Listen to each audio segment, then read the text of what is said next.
labi. Kursa apraksts, noteikumi, prasības, viss ir pieejams e-studijās. Ja kaut kas nav saprotams, jūs drīkstat prasīt, bet visi esat pilngadīgi pieauguši cilvēki un savu darbu menedžējat paši. Un jums ir paredzēts 16 lekcijas, un šodien ir 2. Ja? Un pirmā lekcija atbilstoši kursa aprakstam ir 4. 5. Ja, bet es sākšu ar trūcēm, tāpēc, ka trūces ir vienas no biežākajām ķirurģiskajām patoloģijām. Vai slaidi ir redzami? Jā. Nu, tad trūces ir ļoti apjomīgs materiāls, tāpēc ir sadalīts 2 lekcijās. Tad pirmajā lekcijā es pieskaršos terminoloģijai, klasifikācijai, cēloņiem, veidiem. Pastāstīšu īsumā par trūcēm līdzīgiem stāvokļiem, dažus no viņiem jūs atcerēsieties no 3. kursa, un par nekomplicētu trūču klīnisko aiņu. Tātad sāksim ar definīciju. Šī ir universālā definīcija, kas der jebkurai trūcei, ne tikai abdominālajai trūcei. Tātad audu vai orgānu izspiešanās caur patoloģisku atveri to saturošā dobuma sienā. Vienā teikumā tātad pirmkārt ir jābūt patoloģiskai atverei, tātad patoloģiskai tādai, kurai normā tur nav jābūt, kas normā nav, bet trūces gadījumā ir, tāpēc tā ir patoloģiska. Un izspiesties var tikai tad, ja tas, kas izspiežās, atrodas pilnīgi slēgtā vai daļēji slēgtā telpā. Tātad tam ir sienas. Ja? Un vēdera dobums, protams, ir dobums, kas ir slēgta telpa, kas no visām pusēm ir ar sienām. Nu, un ja mēs runājam par šo universālo definīciju, tad šī ciklā, protams, mēs runāsim tikai par abdominālajām trūcēm. Kādas vēl trūces jūs zinat bez abdominālajām trūcēm? Nu, tāpēc loģiskas domāšanas te uzreiz jāpadomā par dobumiem. Kādi vēl ir cilvēki? Tā, lūdzu? Cirkšņa trūces. Cirkšņa trūce ir abdominālā trūce. Diafragmāla. Tā arī ir abdomināla trūce. Diafragmāla trūce.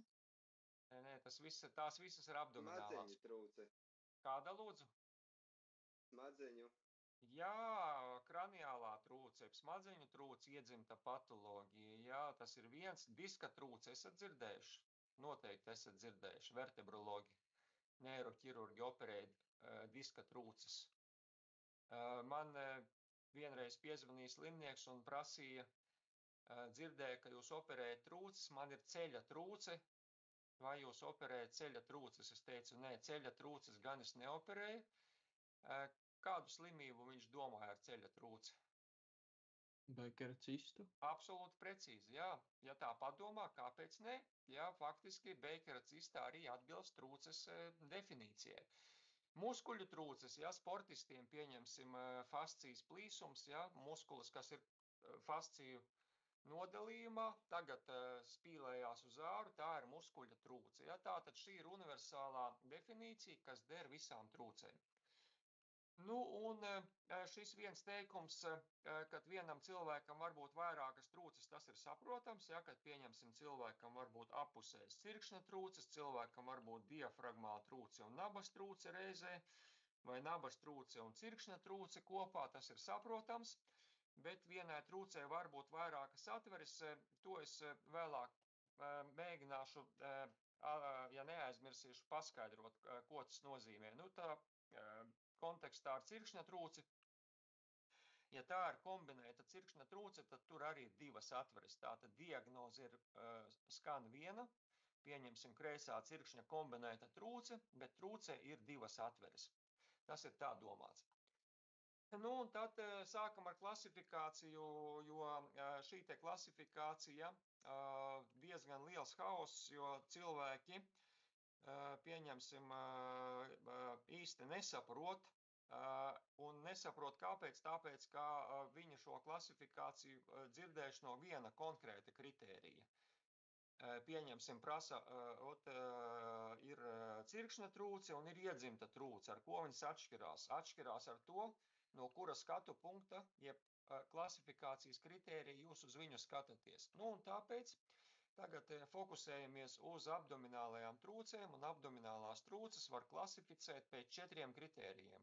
Pēc cēloņa, kāpēc viņa ir radusies, pēc anatomiskās lokalizācijas, kur viņa ir lokalizējusies, ja, jūs jau saucāt šodien diafragmālu trūci, cirkšņa trūci, tad šī ir klasifikācija pēc lokalizācijas, kur viņa lokalizējās.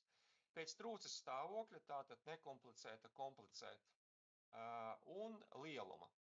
Nu, un tāpēc es tagad cauri katram no šiem faktoriem iešu un īsi skaidrošu. Pirmajā testā jums ir ļoti daudz jautājumu par trūču klasifikāciju. Nu, un tātad atkarībā pēc cēloņa var būt spontāna un iatrogēna abdomināla trūce. Tātad spontāna ir tādi, kas rodas bez acīm redzamu ārēju faktoru ietekmes. Tātad, principā, tā ir slimnieka iekšēju, jeb slimības, jeb patoloģijas izraisīta. Un pieņemsim tā, bet cilvēki to nesaprot. Viņš saka, es pats esmu vainīgs, es tur pacēlu smagu spaini un man izlīda nabas trūce. Nu, tad es vienmēr prasu, neuztraucieties, kāpēc man neizlien nabas trūce paceļot spaini. Jūs tur neesat vainīgs, tā ir slimība, kas izraisa šo te trūci, jeb stāvoklis, jā, nevis jūs pats. Tātad spontāna, kas it kā rodās bez tāda, acīm redzamā iemesla. Un tā var būt iedzimta, pieņemsim nabas trūci iedzimta, ja, kad bērniņš piedzimst ar nabas trūci, varbūt esat redzējuši. Cirkšņa trūce iedzimta, kad neobliterējās procesus vaginālis. Un varbūt iegūta tāda, kas izveidojās dzīves laikā. 30 gados, 40 gados, pat 90 gados. Ja? Cilvēks saka, līdz 90 gadiem man nebija, un te pēkšņi 91. gadā parādījās trūce. Nu, un kādi ir šie tie spontānas trūces primārie cēloņi? Tātad faktiski tie ir tie galvenie, primārie. Ja? Primārs tas nozīmē galvenais. Varbūt multifaktoriāli, drusku vēlāk es pastāstīšu. Tātad pirmais ir ģenētiski ieprogrammēta nenormāla atsevišķu kolagēnu veidu sintēze. Cilvēkam ir, jūs droši vien labāk pa mani atceraties no histoloģijas, 11 kolagēna tipi, un no ķirurģiskā viedokļa tātad ir divi svarīgi. Tātad pirmais un trešais. Pirmais tips atbild par stiprību, par mīksto audu stiprību, piešķir šīm te mīkstiem audiem izturību. Savukārt trešais tips atbild par fleksibilitāti, tātad lokanību. Ja mums būtu tikai vienīgi pirmais tips, mēs būtu stīvi, ja mēs nevarētu tur pieliekties, galvu saliek, kā nākās špagatā nosēsties un tā tālāk. Un tāpēc, tā teikt, šie tipi ir caurvījušies un viss ir tādā harmoniskā homeostāzē. Un normā, protams, stiprais tips dominē par šo elasticitātes tipu. Trūces gadījumā ir otrādāk. Ģenētiski tiek vairāk cilvēkam sintezēts trešais tips, un līdz ar to pirmā tipa trūkst, un šie mīkstie audi ir mazāk rezistenti pret slodzi. Tātad pie lielākas slodzes viņi vieglāk plīst nekā tiem, kam pirmais tips dominē par trešo. Šis ir nemodificējams faktors, tur cilvēks neko nevar, viņš nav vainīgs pie tā, jā, viņš ir tāds piedzimis un tur neko nevar izdarīt. Savukārt otrs cēlonis nikotīns, tas gan ir modificējams, neviens tev ar varu nespiež smēķēt. Un kāpēc nikotīns? Tāpēc, ka paaugstina metaloproteāžu aktivitāti, kas faktiski destruē kolagēnu. To atklāja pavisam nejauši pēc Otrā pasaules kara ASV karavīriem, jauniem, veseliem, spēcīgiem vīriešiem, kam masveidā veidojās cirkšņa trūces, un toreiz jau smēķēšanas kaitīgums netika uzskatīts. Un izrādījās, ka viņi visi ir heavy smokers. Ko nozīmē heavy smokers pēc jūsu saprašanas? Tādi, kas daudz smēķē. Daudz tas ir ļoti subjektīvi. Versijas. Paciņu, 2 paciņas dienā. Vairāk kā paciņu dienā, jā, tur. Un izrādījās, ka viņi smēķē tur pa 2 paciņām dienā, jā, un tad sāka pētīt un izrādās, un ja tā padomājat, hops jau arī, kas notiek, kolagēna destrukcija, jā, smēķētājiem. Nu, un līdz ar to tad,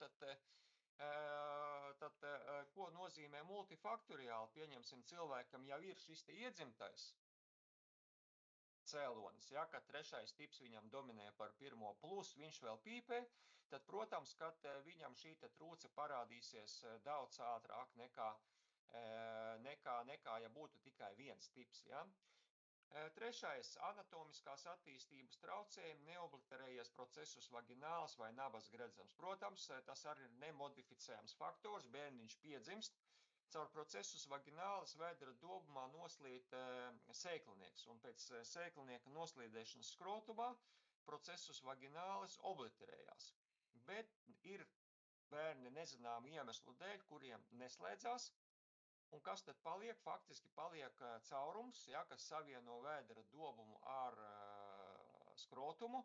Vārti ir vaļā, lūdzu, jebkurš vēdera dobumu orgāns caur šo caurumu var nokļūt skrotumā, un tāpēc pie rutīnas bērnu ķirurga izmeklējumiem pieder arī cirkšņu pārbaudi, vai, teiksim, zēnam nav šī te cirkšņa trūce iedzimtā. Nu, nabas gredzens neobliterējies, to jau var redzēt uzreiz, pat nemediķis, ja, ka tā ir bērnam nabas trūce.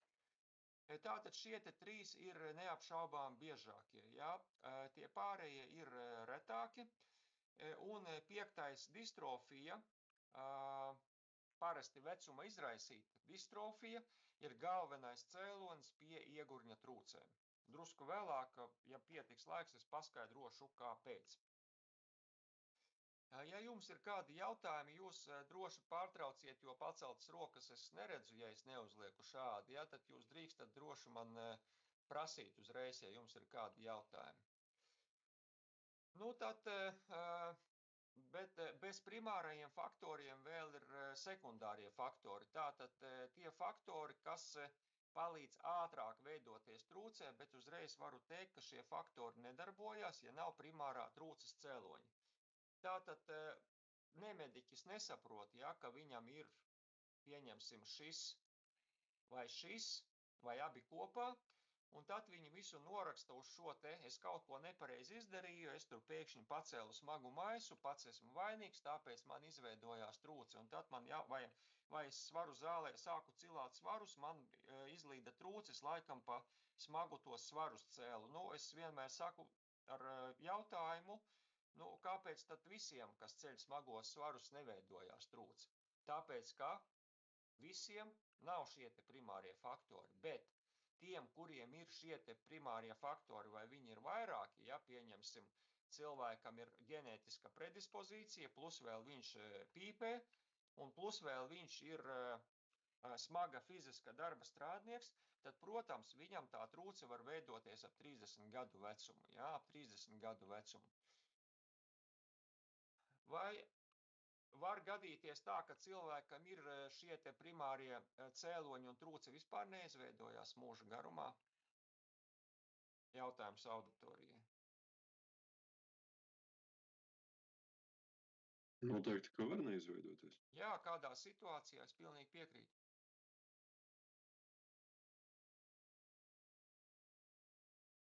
Nu, ja viņam pilnīgi nav sekundāro faktoru. Ja, tātad, ja cilvēks ir sēdoša darba strādnieks, kas sēž ofisā pie galda, ar sportu ir uz jūs, pēc ofisa uz divānu mājās, tad, protams, neraugoties, ka viņam 3. tips dominē par 1. tipu, ko viņš arī nekad neuzzina, plus viņš nepīpē, pieņemsim, ja, tad šāds cilvēks var nodzīvot visu mūžu un viņam trūce neizveidojās. Tātad, ko es ar to gribu teikt?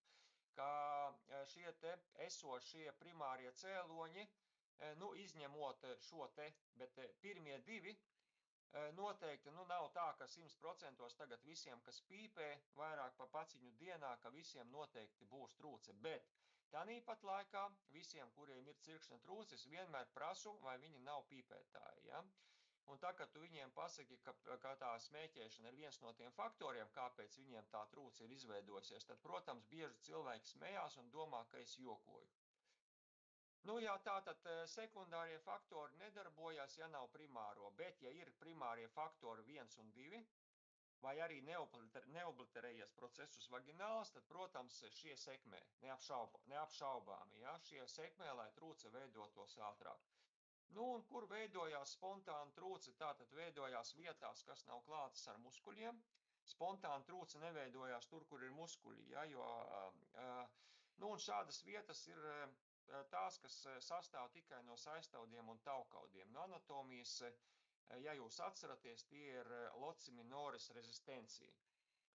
Savukārt jatrogēna, ja tā pilnīgi būtu precīzam, vārds jatrogēns nozīmē medicīnas darbinieku izraisīts, ja, bet te gluži tā nav, jo traumatisku trūci neizraisa medicīnas darbinieks, bet pēcoperācijas trūce, jā, rodās pēc ķirurģiskas operācijas.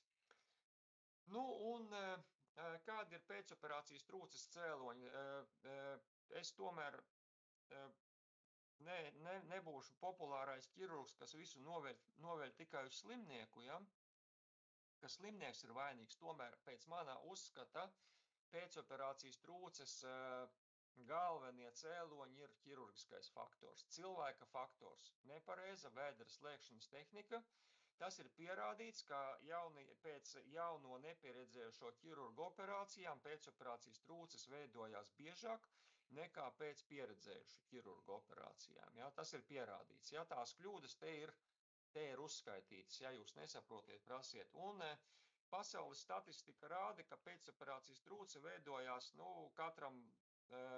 katram pirmajam, respektīvi 10 līdz 20% pēc laparotomijām.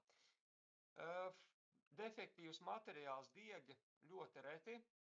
Es savā mūžā 2 reizes esmu redzējis defektīvus materiālus, ja, kas, teiksim, drusku pavelc un viņi raujās 21. gadsimtā, man tā grūti iedomāties, ka varētu būt, bet, nu, viss ir iespējams. Bet vēl viens būtisks faktors ir brūces dziļā infekcija. Nu, tad brūces dziļā infekcija, Elizabete Roga, kas ir brūces dziļā infekcija? Ja 3. kursā mēs runājām par, tad, kad es lūdzu, tad lūgums ieslēgt mikrofonu un kameru, ja? Tad, kad es uzdodu jautājumu konkrētam studentam. Tā, redzat, dzirdat? Jā, nu tad neredzu, bet dzirdu. Tad kas ir dziļā infekcija? Nu, kad infekcijā ir dziļāk par virspusējiem audiem. Nu, apmēram pareizi, tātad sākot no fascijas, ja papunerozes. Jā. Tātad, ja infekcija rādā un zemādā, tā ir virspusējā infekcija, ja fascijā vai dziļāk, tad ir dziļāk. Un jebkuri inficēti audi ir iekaisuši, un viss, kas ir iekaisis, ir ļoti irdens, ļoti viegli plīst. Ja? Un ja tā fascija ir iekaisusi, tad tās šuves noklepojoties var izjukt ārā. Ja? Viss, kas ir iekaisis, jūk ārā. Ja? Un tāpēc brūces dziļā infekcija ir pēcoperācijas trūces faktors. Ja cilvēkam ir dziļā brūces infekcija, es jau uzreiz viņam saku, ka viņam būs šī vietā pēc infekcijas likvidēšanas pēcoperācijas trūce. Traumatiskais trūcē biežākais cēlonis ir strauja un izteikta intraabdominālā spiediena paaugstināšanās, īpaši pie diafragmas trūcēm. Šis te autonegadījumi, kad ir siksna, kas iet pāri vēderam, un tagad auto strauji bremzējot, siksna spiež uz vēderu, intraabdominālais spiediens ļoti strauji pieaug, un tas ir tāpat kā jūs balonu saspiestu. Ja? No visa spēka saspiestu, balons plīst, un diafragma neiztur šo te spiedienu, diafragma plīst, un rezultātā rodās traumatiska diafragmas trūce. Otrs cēlonis var būt neaizšūts vai slikti aizšūts audu bojājums. Pieņemsim, cilvēkam ir penetrējošs vēdera naža dūriens, ja, kad nazis izdur cauri visām kārtām, un ķirurgs aizšūj tikai ādu, muskuļi, fascija paliek neaizšūta, tad tas arī ir cēlonis traumatiskas trūces veidošanās. Bet, protams, ir arī slimnieka faktori. Ja? Man šie faktori šeit ir uzskaitīti. Protams, ka visi šie te faktori pastiprina īpaši pēcoperācijas trūces veidošanās risku. Tiešā veidā, protams, to neizraisot. Ja? To neizraisot. Bet, ja pieņemsim ķirurgs nosacīti slikti aizšuja vēdera dobumu ciet, plus cilvēkam ir izteikti paaugstināts intraabdominālais spiediens, tad tās šuves, protams, visas var atsprāgt vaļā. Un savukārt atšķirībā no spontānās trūces, iatrogēna trūce var veidoties jebkur, kur notikusi šī te ārējā ietekme. Ja? Tātad tur, kur tiek veikta laparotomija, 3. kursā jūs mācījāties par laparotomiju veidiem, tad pēc jebkura laparotomijas grieziena var veidoties pēcoperācijas trūce. Tātad tas bija atkarībā no etioloģijas. Atkarībā no anatomiskās lokalizācijas var būt ārēja trūce, kad trūces maises lokalizējās zemādā vai vēdera dobuma sienā. Viņš ir ārā no dobuma, bet zemādā vēl nav sienā, ja? Starp muskuļiem. Vai iekšējā trūce, kad trūces maises pāriet no viena dobuma citā dobumā vai atrodas dobuma iekšienē. Tas ir domāts intraabdominālās trūces. Un par ārējām un iekšējām es vēl stāstīšu tālāk. Un atkarībā no stāvokļa var būt nekomplicēta, tas ir sinonīms reponējamai trūcei. Un komplicēta. Komplicēta 3 pozīcijas. Tā ir lekcijas 2. daļa, kad es stāstīšu, kā viņas izpaužās un kā viņas atšķirās savā starpā. Un tagad manā uztverē ļoti svarīgs slaids, kas apkopo visu manis teikto. Arī ļoti daudz testa jautājumu pa šo slaidu. Ja jūs viņu nesaprotat, jūs nevarēsiet atbildēt. Un tāpat arī eksāmenā es prasu. Tātad šo es jums ieteiktu ļoti labi iemācīties. Ja nesaprotat, tad man prasiet, nekautrējieties. Tātad atkarībā no cēloņa 2 lielas grupas - spontānas un iatrogēnas trūces. Spontānas trūces, kā jau es teicu, var būt iedzimtas, ja neobliterējās nabas gredzens vai neslēdzās procesus vaginālis, ja, iedzimtas, vai iegūtas, pieņemsim dzīves laikā. Savukārt iatrogēnas trūces principā ir tikai un vienīgi iegūtas. Iatrogēna, pat ja auglim tiek veikta intervence, cilmes šūnas strādā un auglis var piedzimt un tur pat rēta nav redzama. Ja? Es runāju par embriju ķirurģiju. Tur neveidojās pēcoperācijas trūces. Pēcoperācijas trūces veidojās tikai pēc piedzimšanas. Un tāpēc iatrogēnas trūces ir tikai iegūtas, kad var būt pēcoperācijas vai traumatiskas. Tad ir svītra, kas norāda, ka viss, kas minēts augšā, virs svītras, pēc anatomiskās lokalizācijas var būt ārējs un iekšējs. Ja? Tas nozīmē, ka ārējās trūces var būt gan iedzimtas, gan iegūtas, ka ārējās trūces var būt gan pēcoperācijas, gan traumatiskas, tāpat kā var būt iekšējas. Ja?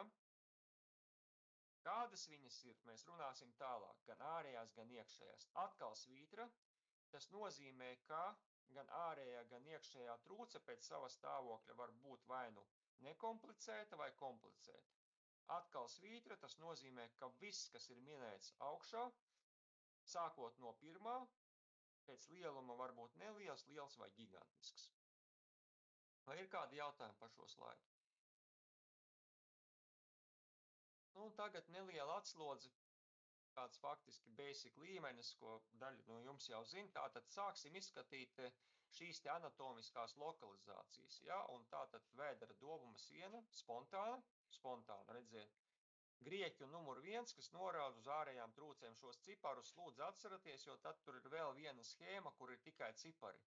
Un tad pēc cipariem jūs varat saprast to tekstu. Tātad grieķu numur 1 ārējās trūces, arābu 1 ar iekavu, skatām vēdera priekšējo sienu. Jo vēdera priekšējā sienā sastop visvairāk spontāno trūču. Un ja tagad iet no augšas uz leju, visaugstāk būs epigastrāla, jeb baltās līnijas trūce.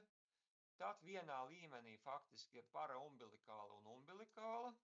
Tad zemāk, zem šīm te abām ir spigeliusa trūce, pēc tam ir inguināla jeb cirkšņa un viszemāk vēdera priekšējā sienā ir lokalizēta femorālā jeb ciskas trūce. Šis jums ir testos arī prasīts, arī eksāmenā es mēdzu uzdot jautājumu. Nosauciet trūci, kas uz vēdera priekšējās sienas ir lokalizēta viszemāk, neapšaubām femorālā trūce.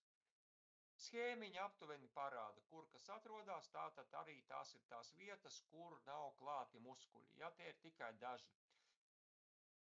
Bet dažas no minētajām trūcēm var būt appusējas. Kuras tās ir? Spigeliusa trūce var būt appusēja, ingvināla trūce var būt appusēja, femorāla trūce var būt appusēja. Un, ja tā godīgi teikt, paraumbilikāla trūce arī var būt appusēja, varbūt kreisā pusē vai labajā pusē, vienlaicīgi, ja? 2 caurumi. Diagnoze skan viena paraumbilikāla trūce, bet caurumi ir 2. Esmu redzējis, ja? Un tas ir atgriežoties pie pirmā slaida, kur es teicu, ka vienai trūcei var būt vairākas atveres. Apakšējā siena, jeb iegurņa trūces, ja? Tas angliski pelvic hernias. Tātad šeit arī ir jāatcerās, kādas atveres var būt iegurnī, un 3 veidu trūces var būt. Mugurējā siena, augšējā lumbālā, apakšējā lumbālā. Tātad uz mugurējās, jeb mugurēja laterālās sienas arī ir 2 vājās vietas, Petit 3 stūris un Grīnfelda 3 stūris. Ja jūs ieguglojat, jūs tās anatomiskās robežas varat atrast. Anatomiskās robežas jāzina, ja jūs vēlaties desmitnieku eksāmenā. Ja? Mums visiem ir šīs te vājās vietas 2, kas it kā ir klāta ar muskuli, bet tikai ar vienu kārtiņu. Ja? Tātad musculus transversus, tas ir numur 3 domāts. Un ja tas musculus transversus ir plāns un cilvēks pīpē, un viņš ir smaga fiziska darba strādnieks, tad viņam var veidoties dzīves laikā apakšējā lumbālā trūce. Ja? Jo šeit ir atšķirībā no citām vietām, tas muskulis ir tikai vienā kārtā. Ja? Tālāk pārējām pie iekšējām trūcēm grieķu numur 2, un atkal 1 ar iekavu, bet tagad viņš ir pie grieķu 2, 1 ar iekavu.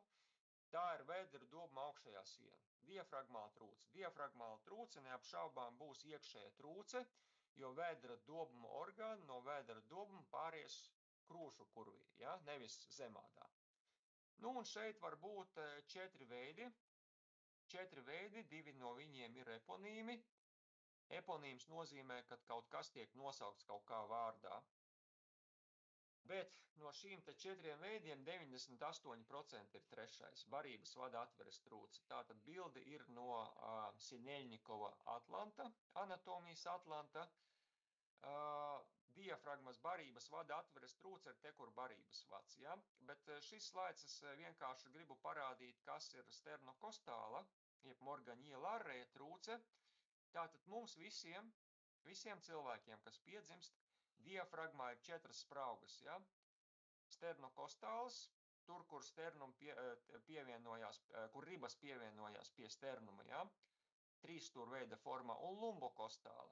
Bet šīs spraugas ir ļoti šauras, un tāpēc tur parasti nekas cauri netiek, bet ir indivīdi, kuri piedzimst, kuriem šīs spraugas ir platākas nekā vidēji populācijā. Un tad, ja cilvēks ir smaga fiziska darba strādnieks, vai viņš ir adipos, vai viņam ir citu iemeslu dēļ paaugstināts intraabdominālais spiediens, tad caur šīm spraugām vēdera dobuma orgāni var nokļūt krūšu kurvī. Ja? Tātad gan Morganjie Larrē trūces, gan Bogdaleka trūces var būt arī appusējas, ja? Abās pusēs. Un tātad Bogdaleka trūces anatomiskais nosaukums ir lumbokostāli. Ja? Tad šis eksāmenā un testos arī tiek prasīts, kas ir Bogdaleka trūce, kāds ir viņas anatomiskais nosaukums, lai saprastu, cilvēks orientējās vai neorientējās. Nākošais ir arābu 2 ar iekavu intraabdominālās trūces. Viņu arī ir ļoti daudz, bet teikšu godīgi, ka šīs trūces ir mazāk kā 1% no visām trūcēm, visas kopā. Es, principā, esmu redzējis tikai mezokolonu 2 trūces. Citas no šīm es neesmu redzējis. Nu, un kas ir treica trūce? Treica trūce ir tur, kur treica saite. tur, kur dodens iet vēderā, no retroperitoneālās telpas, viņu fiksē treices saite, un pie šīs treices saites ir divas kabatiņas. Recessus duodenalis superior et inferior. Parasti tās kabatiņas ir ļoti virspusējas sēklas, bet ir indivīdi, kuriem tās kabatas ir dziļas, un tajā dziļajā kabatā var iesprūst zarnu cilpa. Mezokolon, kas seko pēc mezokolon? Mezokolon kam? Arta Paula.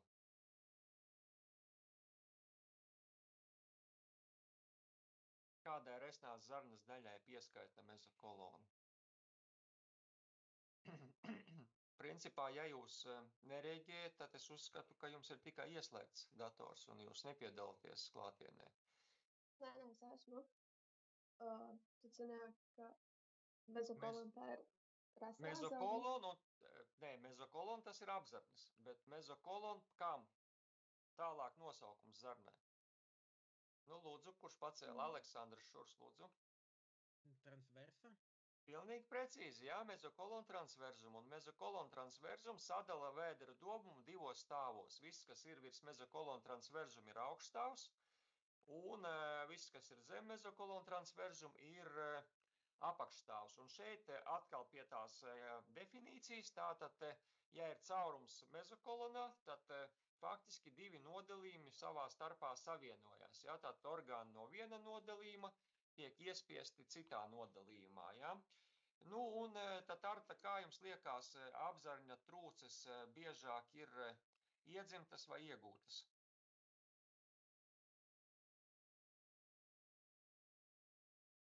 Nu, laikam grūts jautājums, varbūt kāds zina. Es varu uzreiz pateikt, ka biežāk ir iegūtas un viņas ir iatrogēnas, kad operācijas laikā pie noteiktām operācijām, pieņemsim pie kuņģa rezekcijas, ķirurgs mezokolon transverzumu taisa atveri, tā saucamo logu. Ir gadījumi, kad to logu pēc tam aizmirst aizšūt, paliek caurums neaizšūts, cilvēciskais faktors, neko darīt, vai arī aizšuj, bet tā šuvis izjūg. Ja? Un tad, protams, tajā caurumā var iesprūst zarnas cilpa. Ja? Pieņemsim, cilvēkam tiek veikta kuņģa rezekcija un 3 nedēļas pēc operācijas pēkšņi ileus. Operē vēlreiz un konstatē, ka mezokolon logā ir iesprūdusi pievo zarnu cilpa. Ja? Vinslava atvere. Kur atrodas Vinslava atvere? Vinslava atvere ir šita numur 3, tātad jūs redziet, Vinslava atvere ir vēdera augšstāvā. Un Vinslava atvere, ar ko savieno?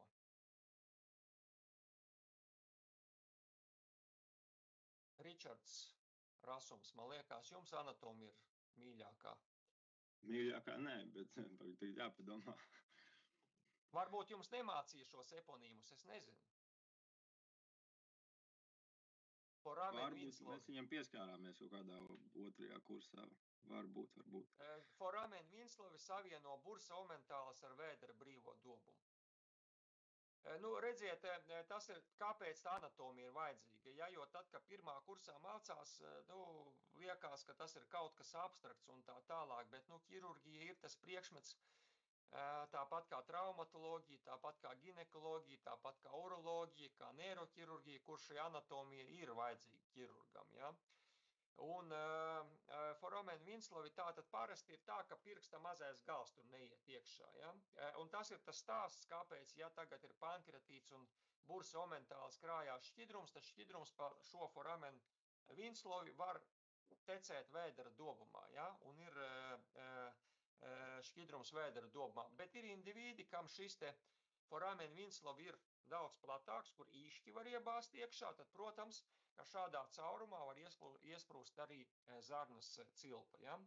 Nu, un šis 25. slaids faktiski tāpat kā 17. slaids apkopo to, ko es teicu iepriekš, tātad ārējās trūces, jūs redziet, maisas atrodas zemādā. Ja šī ir āda, šī ir fascija, tad starp fasciju un ādu ir zemāda un pie ārējām trūcēm vienalga, vai tā ir vēdera priekšējā siena, vai apakšējā siena, vai mugurējā siena, trūces maisas spiežās zemādā. Savukārt sarkanā krāsa norāda uz iekšējām trūcēm, un redziet, diafragma diafragma, šī ir Borgaņie Larē, 4 ir Bogdaleka, 3 ir visbiežākā, kad orgāns no viena dobuma spiežās citā, vai atrodas vienā dobuma ietvaros un savieno dažādus kompartmentus. Nu, protams, jūs sev mācoties varat uzzīmēt daudz smukāku šo te schēmu, bet paskatoties uz šo schēmu, jūs pirmkārt ātri varat nofiksēt, kur lokalizējās visvairāk ārējās trūces. Protams, jūs redziet vēdera priekšējā siena, ja? Cik ir diafragmālas trūces, 4, ja? Cik ir intraabdominālās trūces, 5, ja? Cik ir mugurējās, cik ir apakšējās. Nu, kaut ko līdzīgu es jums ieteiktu uzzīmēt. Tātad definīcijā es teicu, ka tātad ir patoloģiska atvere, caur kuru orgāns spiežās ārā. Bet, protams, tas ir ļoti vienkāršoti un ļoti primitīvi, un patiesībā trūces atvere ir tikai viens no trūces elementiem, un tie pārējie elementi ir parādīti 26. slaidā, tātad trūcē ir 3 elementi, 3 sastāvdaļas. Tātad pirmais ir šis te caurums, jeb trūces vārti, ko sauc. Otrs elements ir trūces maiss, ko veido peritonējs pārsvarā. Un trešais ir trūces maisa sastāvs. Viens no šiem faktoriem nevienmēr ir obligāts, kurš, pieņemsim, operācijas laikā jūs viņu nekonstatējat. Kā jums liekas, kurš no šiem 3? Sastāvs?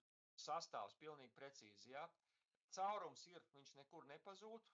Trūces maiss ir, viņš nekur nepazūd, bet šis maiss var būt tukšs. Ja? Ja trūce nav komplicēta, cilvēks apguļās un trūces saturs, zarnas noreponējās vēdera dobumā un maiss ir tukšs. Ja? Tātad, bet ja trūce ir nereponējama, tad, protams, maisa sastāvs vienmēr arī būs klātesošs.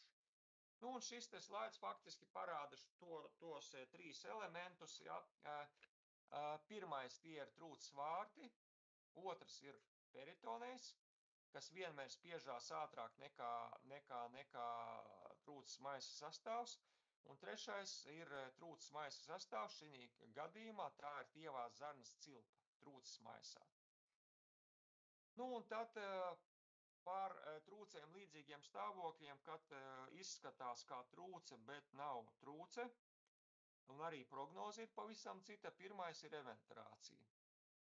Eventarācijas stāstīja jau 3. kursā, tā ir operācijas brūces spontāna atvēršanās agrīnā pēcoperācijas periodā ar vēdera dobumu orgānu izkrišanu. Tātad ar ko atšķirās no trūces? Nav trūces maisa.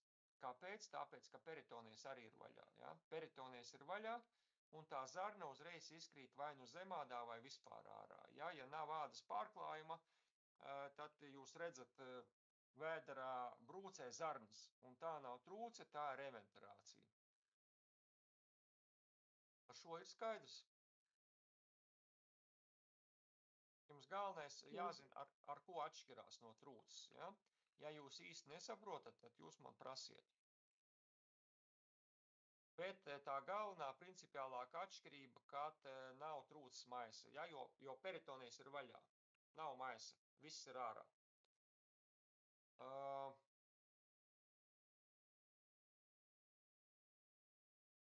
Kā jūs man varētu tā sadzīvē piemēru dot ar maisiņiem, pieņemsim ar veikala maisiņiem, piemēru eventarācijai? Pavisam vienkārši, ja? Ielikāt rimī maisiņā, sabērāt kartupeļus, ja? Un hop, maisiņš plīsa un kartupeļi ārā pa maisiņa dibeni. O, tā ir eventarācija, visi kartupeļi izkrita. Bet tagad grūtāks gadījums, tā, kuram man paprasīt Polīna Podoļaku. Jā, lūdzu.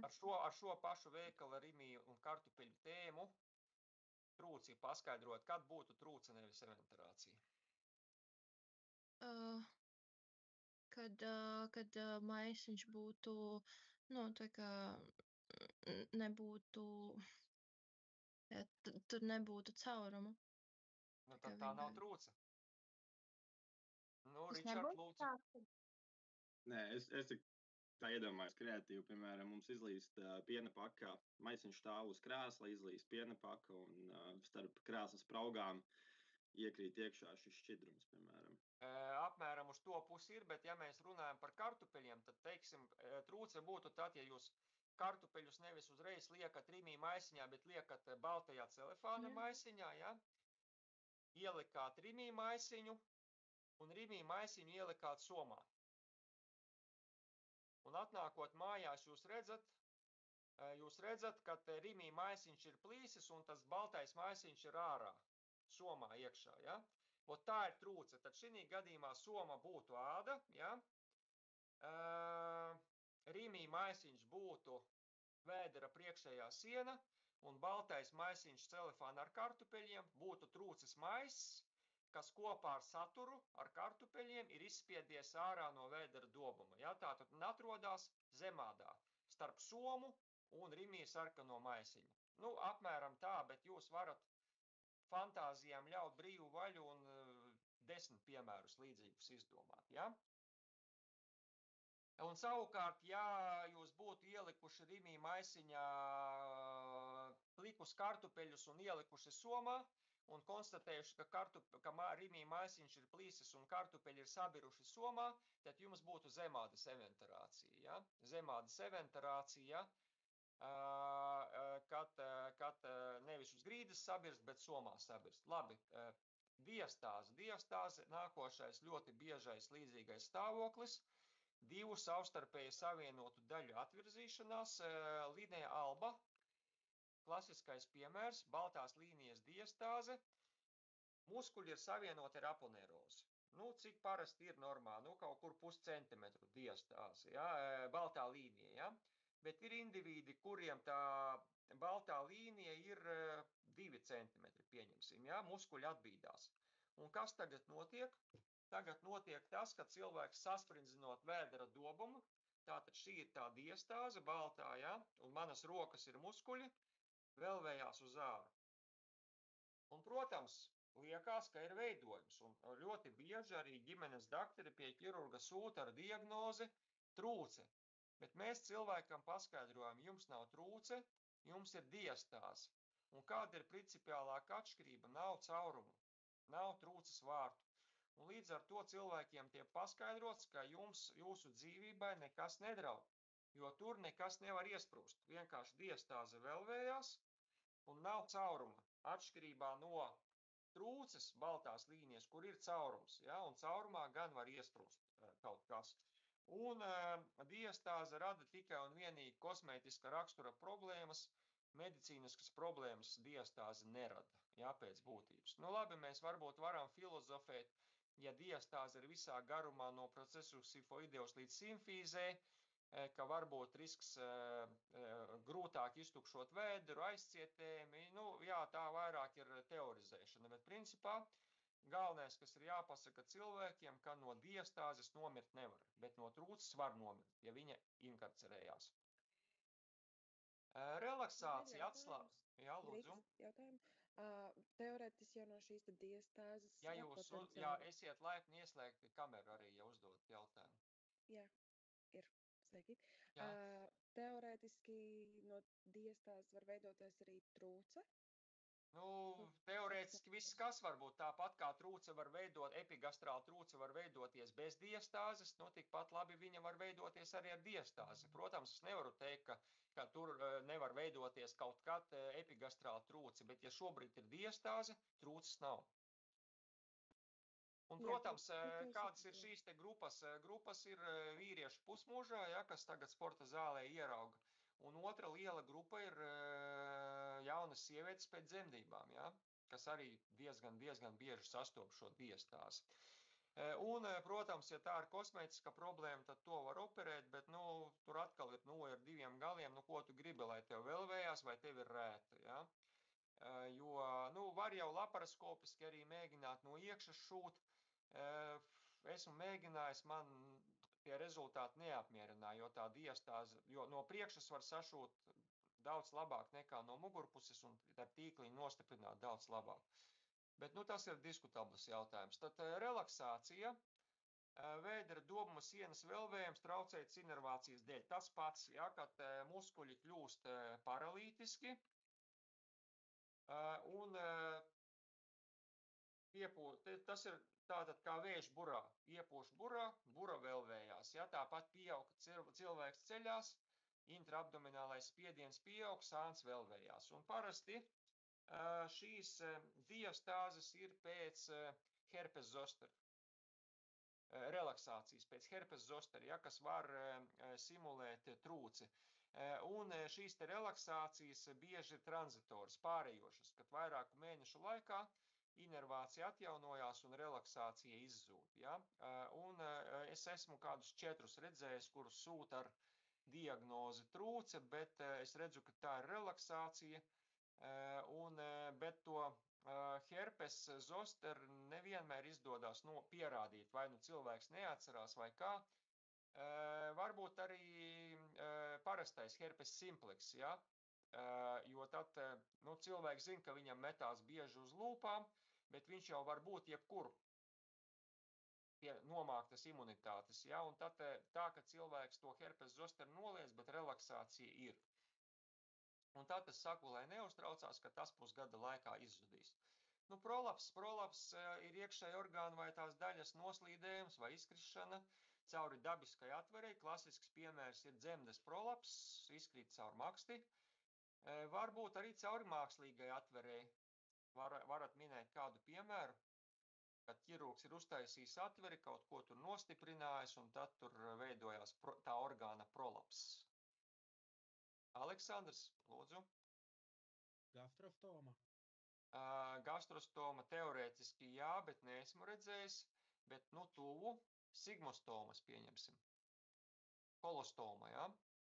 Uzliek kolostomu, un parasti tā zarne ir drusku virs ādas. Drusku, esat redzējuši varbūt stomas, kā izskatās. Bet ja tur ir 15 centimetri ārā, faktiski veselas, gandrīz visa sigma izkritusi ārā, tad skaidrs, ka tas ir sigmas prolaps. Prolaps var kombinēties arī kopā ar pēcoperācijas trūci. Ja? Ir gan būt prolaps vienlaicīgi, gan turpat blakus pēcoperācijas trūce. Omfalocēle un gastroskīze pieaugušo praksē nekad neredzēsiet. Šos defektus redz uzreiz pēc bērna piedzimšanas, un tas ir bērnu ķirurģijas jautājums. Ja?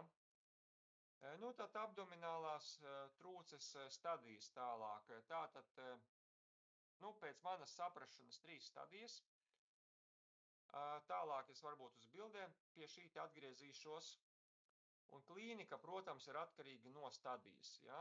Atkarīga no stadijas. Un tagad to klīniku mazliet izrunāsim uz ingvinālas trūces piemēra. Ingvināla trūce ir faktiski biežākā no visām spontānajām trūcēm. Jūs redziet 75%. Un ingvinālajai trūcei var būt vairāki anatomiskie paveidi. Bet atgriežoties pie klasifikācijas, kurš grib pieteikties atbildēt? Ja nē, es tūlīt atradīšu kādu, kas paslēpies.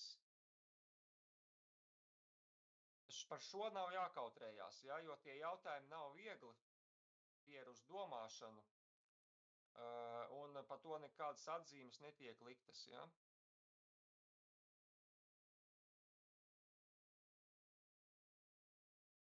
Ansi Dudarenuka.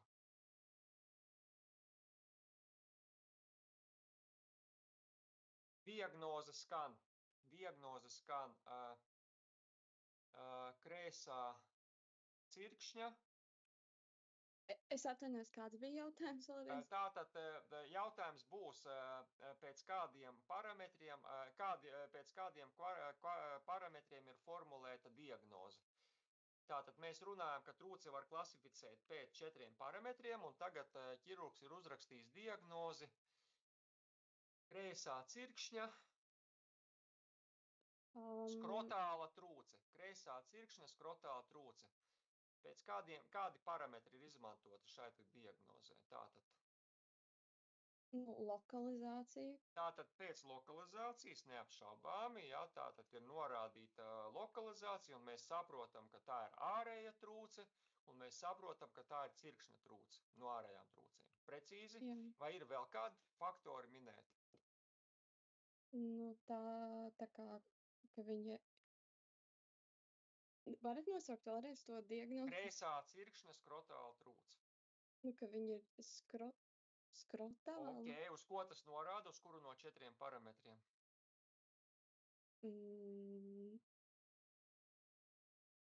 Es nezinu, ko nozīmē skrotāla. Kad ir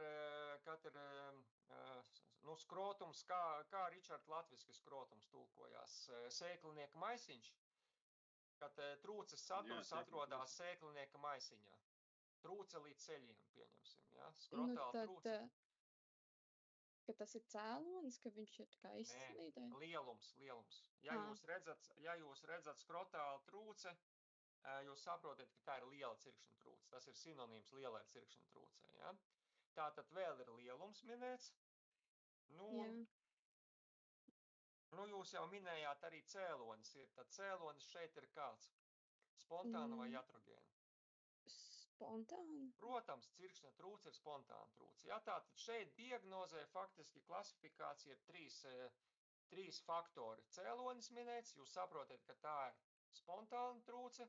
Otrs, jūs saprotat, ka tā ir ārējā trūce un cirkšņa trūce, tātad lokalizācija.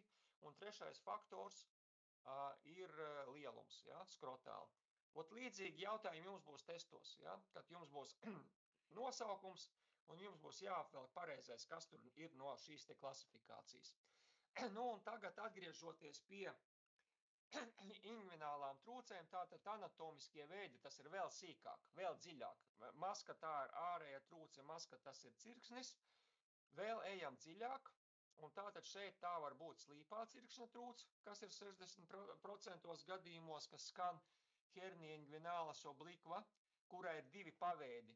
Hernia inguinalis congenitālis, tātad ar to saprot neobliterējies procesus vaginālis. Ja jūs redzat hernia inguinalis congenitālis, jūs saprotiet, ka tā ir slīpā trūce un ka tā ir iedzimta trūce, kur nav obliterējies procesus vaginālis. Un daudz grūtāk saprast ir hernia inguinalis labentis, jeb slīdošā trūce. Drusku vēlāk es mēģināšu to izskaidrot. Tātad ir taisnā trūce un kombinētā trūce. Tas nozīmē to, ka vienā tai pašā pusē, pieņemsim kreisajā cirksnī, slimniekam ir gan taisnā, gan slīpā trūce. Un tas ir tas, ko es teicu, ka ir 2 atveres. Ir gan slīpās trūces vārti, gan taisnās trūces vārti. Ir 2 caurumi. Šis slaids man patīk ar to, ka parāda to, kur es teicu, kad trūce veidojās vietās, kas nav klātas ar muskuļiem, kur ir tikai saistaudi un taukaudi. Un ja mēs tagad noņemam saistaudus, atstājam cīpslas un muskuļus un skatāmies cirkšņa rajonu, mēs redzam caurums. Ja? Šis ir trigonum inguināle, caur kuru iet numur 9, šis ir kas? Sēklas saiškis jeb funiculus spermaticus, ja, vīriešiem. Sievietēm tur iet ligamentums teres uteri caur šo cirkšņa kanālu. Tātad šeit veidojās cirkšņa trūces, robeža starp cirkšņa un femorālām trūcēm ir ligamentum inguināle. Es ceru, jūs manu kursoru redzat. Tātad inguinālās trūces veidojās virs ligamentum inguināles caurumā, femorālās trūces veidojās femorālā kanālā, zem ligamentum inguināle. Arī jūs redziet caurums, ja pareizāk sakot sprauga, kas ir daudz šaurāka nekā šeit. Un tā ir tā atbildi, kāpēc femorālās trūces iesprūst biežāk nekā cirkšņa trūces. Un kāpēc femorālās trūces ir parasti nereponējamas, tāpēc, ka šī sprauga parasti ir šaurāka. Ja? Nu, un kas ir šis? Foramen. Obturatorium? Tieši tā.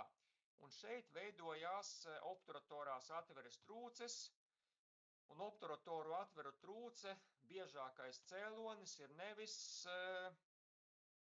smēķēšana, nevis kolagēna disproporcija, bet malnutrīcija aizpildīcija vai distrofija muskuļu. Ko tas nozīmē? Mums visiem foramen obturatorius ir aizpildīts ar audiem. Ar ko? Ar muskuļiem, muskuļu cīpslām, asinsvadiem, nerviem, taukaudiem. Kas notiek ar vecumu? Ar vecumu muskuļu masa samazinās. Ja vēl cilvēks badojās, tauki izzūd, un kas tad paliek? Muskuļu masai samazinoties, muskuļi dilst, un starp muskuli un kaulu parādās spraugas. Un tas ir tas cēlonis, kur spraugās veidojās šīs obturatorās trūces. Un obturatorās trūces biežāk sastop sievietēm pēc 90. Tāpēc, ka muskuļu masa jau šajā vecumā ir ļoti niecīga, un spraugas ir klātesošas. Kāpēc sievietēm pēc 90, nevis vīriešiem? Provokatīvs jautājums. Jo dzīvo ilgāk? Jūs zinat, jā, precīzi, tāpēc, ka sievietes dzīvo ilgāk nekā vīrieši. Otkārt, sievietēm tomēr, obturatora atvere jau visiem ir vienāda. Iegurnes atšķirās, jā, bet obturatora atvere jau būtiski, man liekas, neatšķirās. Varbūt es kļūdos, es nezinu, jā. Jā, tā ir tā atbildi, kāpēc distrofija ir galvenais cēlonis. Distrofija badošanās dēļ vai vecuma dēļ ir galvenais cēlonis obturatorās atveres trūcē. Vienkārši to audu masa samazinās, starp audiem un kaulu parādās sprauga, un šai spraugā veidojās trūces. Tātad, ko nozīmē slīpā un ko nozīmē taisnā trūce? Tātad slīpā sākums ir foramen inguinale profundus, jeb deep inguinal ring, ja? Caur šo parasti iet sēklas saišķis, ja, vīriešiem. Un sēklas saišķis iet slīpi sienā. Redziet slīpi un iziet pēc tam uz vēdera priekšējo sienu. Tātad starp iekšējo un ārējo cirkšņa atveri ir nobīde. Un kāpēc sauc slīpotrūci? Tāpēc, ka slīpajai trūces maisiet kopā ar sēklas saišķi. Tāpēc slīpā trūce neiziet taisni no vēdera dobuma, bet slīpā trūce no vēdera dobuma ejot kopā ar sēklas saišķi, iet šādi slīpi, šeit sākās un iziet šeit, ja? Un šeit ir iekšējā atvere, un šeit ir ārējā atvere. Un tāpēc slīpums ir starp abām atverēm. Tāpēc to sauc par slīpotrūci. Un šeit ir šī te paša faktiski attēla schēma, apmēram, tātad labā puse, šī svītra ir musculus rectus abdominis dextra, apakšējā svītra ir ligamentum inguinale, augšējā svītra ir slīpo muskuļa apakšējā mala, ja? Šī te domāts. Un vīriešiem tātad iet funiculus spermaticus, tas zaļais ir domāts ductus deferens, tad ir divas artērijas, artērija ductus deferentis, artērija testicularis, divas testikulārās vēnes, protams, tur vēl ir nervs, tur vēl var būt sīki asinsvadiņi, ja? Tur vēl var būt taukaudi, un redziet, trūces maiss ir iekšā funiculus spermaticus, ja? Tāpēc to sauc par slīpo trūci, jo viņa iet kopā ar funiculus spermaticus. Un ķirurgam šis trūces maiss no šī te funiculus spermaticus ir jāatver funiculus spermaticus un maiss ir jāatrod. Savukārt taisnajai trūcei, trūces maiss ir lokalizēts mediāli no funiculus spermaticus, tas ir šeit, kur mans kursors, ja? Un trūces maiss nav saistīts ar funiculus spermaticus. Šis ir pilnīgi normāls funiculus spermaticus, un trūces maiss atrodas mediāli. Es mēdzu eksāmenā paprasīt, pie taisnās trūces maiss atrodas mediāli vai laterāli no funiculus spermaticus. Pareizā atbilde ir atrodas mediāli. Ķirurgam neapšaubām vieglāk ir operēt taisno trūces maisu, jo viņam nekas nav jāmeklē. Viņš atver cirkšņa kanāla priekšējo sienu, un tas maiss viņam izlec brūcē faktiski. Viņš uzreiz redz, ka tā ir taisnā trūce. Slīpajai trūcei šis maiss vēl ir jāatrod. Tehniski grūtāk operēt, jo kamēr meklē šo maisu, var bojāt šos elementus. Ja? Var bojāt šos elementus, man lekcija līdz 12. Skatāties, var bojāt šos elementus un iedzīvoties komplikācijās, pa kurām būs stāsts lekcijas otrajā daļā. Nu, un kombinēta trūce, kad ir abi, gan slīpā trūce, gan taisnā. Un, protams, operējot no priekšpuses, no mugurpuses, tu redzi, ir divi caurumi, nav problēma, ja? Bet operējot no priekšpuses, tu caurumus neredzi. Pirmais, ko ķirurgs ierauga šo, ļoti nopriecājās, ātri izoperē trūci, un pēc 3 nedēļām ir recidīvs. Kāpēc? Tāpēc, ka ķirurgs ir palaidis garām slīpo trūci. Un tāpēc, jebkurš pieredzējis ķirurgs nekad nesapriecājās priekšlaicīgi. Tātad, jā, viņš atrod taisno trūci, bet vēl pieredzējis ķirurgs vienmēr pārbauda, vai sēklas saiškī nav slīpās trūces maiss. Palaist viņu garām var ļoti viegli, jo parasti, ja tā nav komplicēta trūce, tas maiss ir tukšs, viņš ir saplacis, peritonejs ir ļoti plāns, abas maisa maliņas ir salipušas kopā, un viņu var sataustīt, ne viņu var redzēt. Ja? Faktiski tas sēklas saiškis ir jāpavelk pret gaismu drusku, ja? Un tad pret gaismu tu vari ieraudzīt, te man liekas ir trūces maiss vēl iekšā. Ja? Tā kā tipiska jauno ķirurgu kļūda, kad palaiž garām kombinētā trūcē slīpo trūci, un pēc tam ir ātri recidīvs. Vēl viens svarīgs slaids no anatomijas viedokļa ir skats no mugurpuses, jo tagad liela daļa no cirkšņa trūcēm tiek operētas videoskopiski, jeb laparoskopiski, un mums ir pavisam cita klīniskā aina, un šeit ir svarīgi zināt Hesselbaka trīsstūri, jums ir daudz jautājumu par Hesselbaka trīsstūri arī, kāpēc ir svarīgi zināt, caur Hesselbaka trīsstūri iet kāda trūce, taisnā vai slīpā?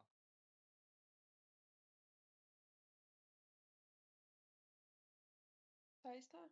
Neapšaubām, ja, un šeit gan, kāpēc viņu sauc par taisno, tāpēc, ka caur Hesselbaka trīsstūri, kā viņa iet, tā viņa taisnē arī iziet zemādā, ja.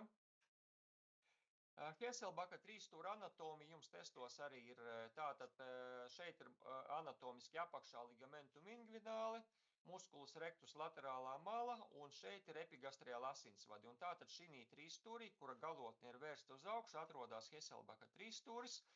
Un tātad es parasti ir tā, ka tie, kas man asistē, arī rezidenti, es pirmais jautājums prasu, kāda cilvēkam ir trūce slīpā vai taisnā.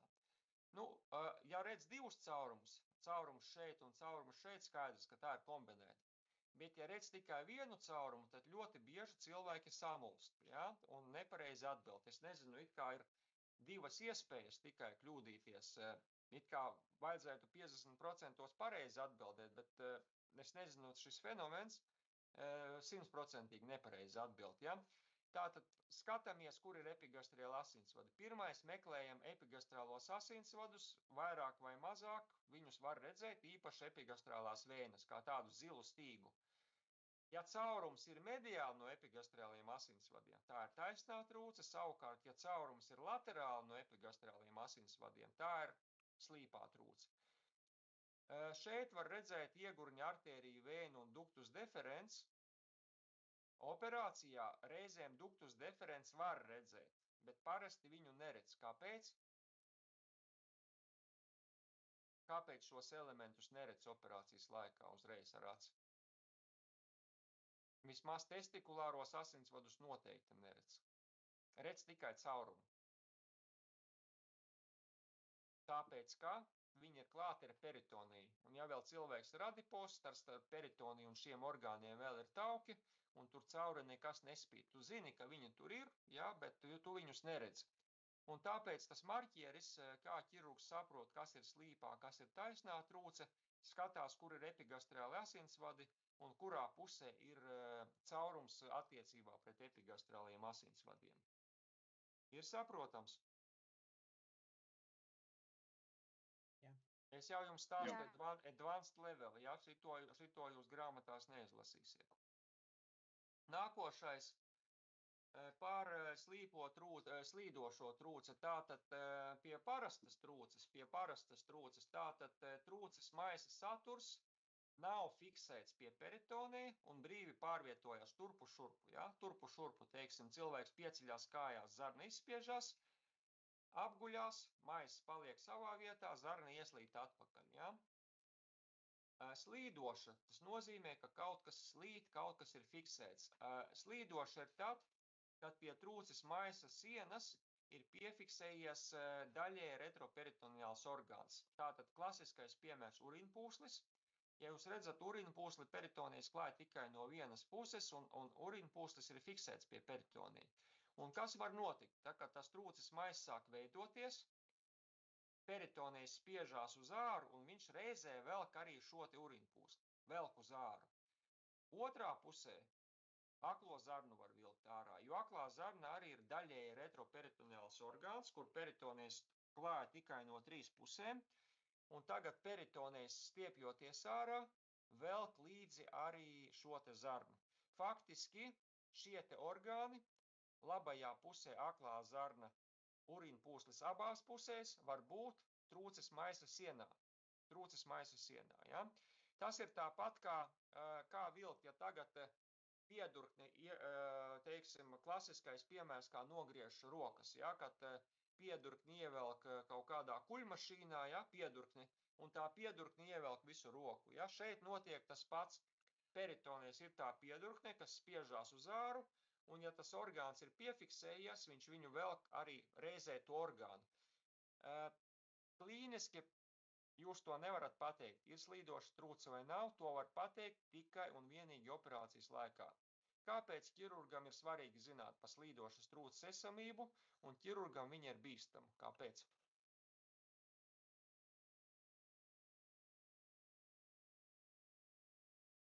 Smagi grūts jautājums. Iatrogēnu traumu var izraisīt?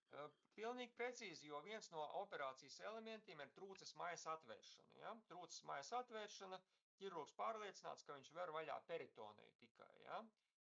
Un šeit, ja viņš nepamana, ka tā ir slīdoša trūce, viņš var bojāt šo te orgānu. Un traģiskākais ir tas, ka, teiksim, pamana to, ka caurums jau ir ritīgs uztaisīts, ja? Ka tā ir zarna, nevis vēdera dobums. Un tad, protams, tā ir liela komplikācija. Šis ir jāšuj ciet, jātaisa laparotomija un jāveic hemikolektomija. Tas bojātais segments ir jāņem ārā, jo aizšūt bezcerīgi tās visas šuvis jūk ārā, ja, jo tā zarna ir saplosīta. Ja. Tas pats urīnpūslis. Ja. Urīnpūslis klasisks piemērs no prakses, kas notika 20. gadsimta 80. gados vienā reģiona slimnīcā. Cilvēkam tiek izoperēta cirkšņa trūce, un pēcoperācijas periodā cilvēks nečurā. Tagad ārsti, toreiz nebija vēl sonogrāfijas, ja?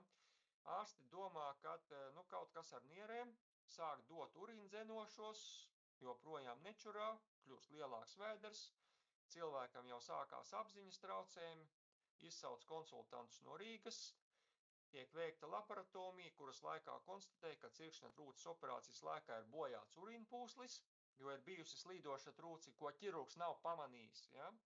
Viņš ir domājis, ka viņš atver peritoniju. Ar nierēm viss ir kārtībā un viss urīns plūst vēdera dobumā. Un vēdera dobumā ir 10 litri urīna. Ja? Tāpēc vēders ir palielinājies. Ja? Vēl traģiskāk ir, ja ķirurgs palaiž garām to bojājumu. Ja? Jo tad vai nu urīns tek vēderā, vai zarnu saturs tek vēderā. Ja? Un ja zarnu saturs tek vēderā, tad tas ir peritonīts, sepse un nāve.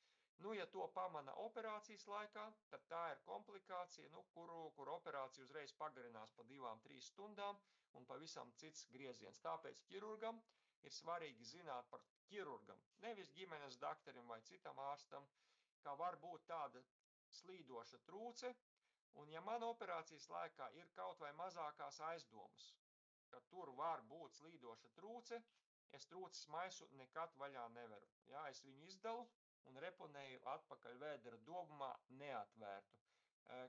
Kā to saprast? Tā jau ir ķirurga kompetence, tas nav studentu līmenis. Ja? To var rezidentūrā mācīt, nevis studentiem 5. kursā. Sapratāt, kas ir slīdoša trūce? Kad kāds orgāns tiek vilkts kopā ar maisu, ja, un bīstama viņa ir operācijas laikā. Tad šīs te stadijas tālāk, ja, stadijas ingvinālai trūce ir 3 stadijas. Veidošanās stadija, kad trūces elementi atrodas cirkšņa kanālā, faktiski vēdera priekšējā sienā, tas ir kur? Tātad caurums jau ir, trūces vārti ir, un slīpās trūces maiss slīd funikulā iekšā, teiksim, viņš ir līdz šejienē ieslīdējis, bet ārā vēl nav izgājis. Man ir lekcija līdz 12. Kaut kas steidzams?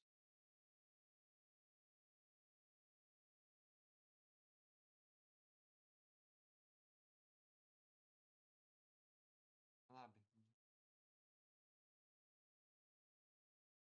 Un tātad šī gadījumā trūce jau ir, bet viņa klīniski vēl nav redzama kā veidojums. Ja? Vēl nav redzama kā veidojums. Izveidošanās stadija, tur viss ir saprotams. Ja? Diagnozi var uzstādīt pa telefonu.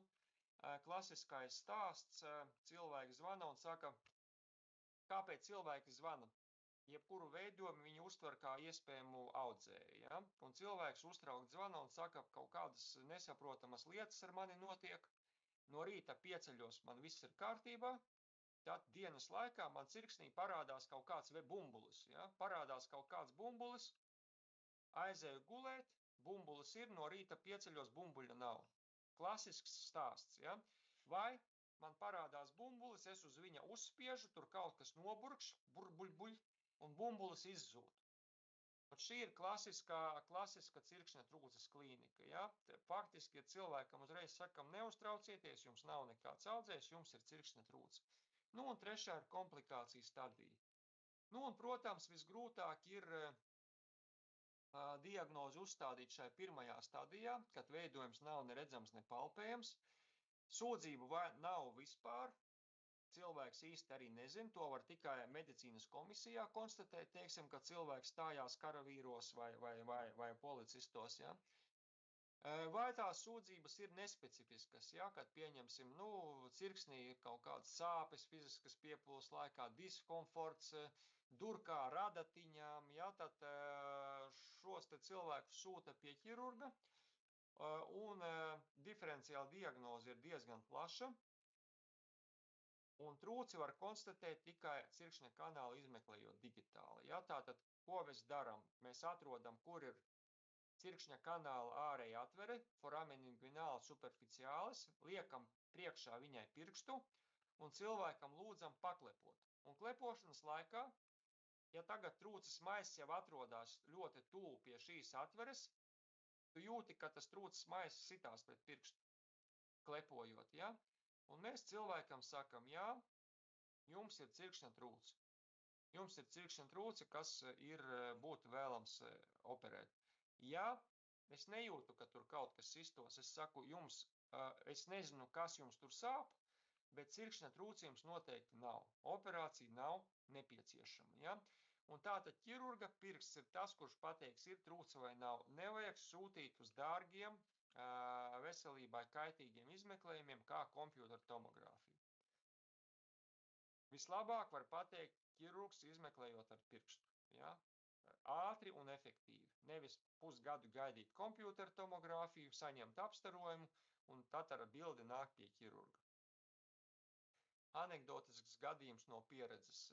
Tātad man, kad vēl strādāja poliklinikā, pēkšņi uz cito no ģimenes ārsta lūdz konsultāciju. Tātad man atnes kartiņu, kur es lasu diagnozi, labā cirkšņa, labās puses tātad strutains artrīts ar apses izlaušanos mīkstajos audos. Ja?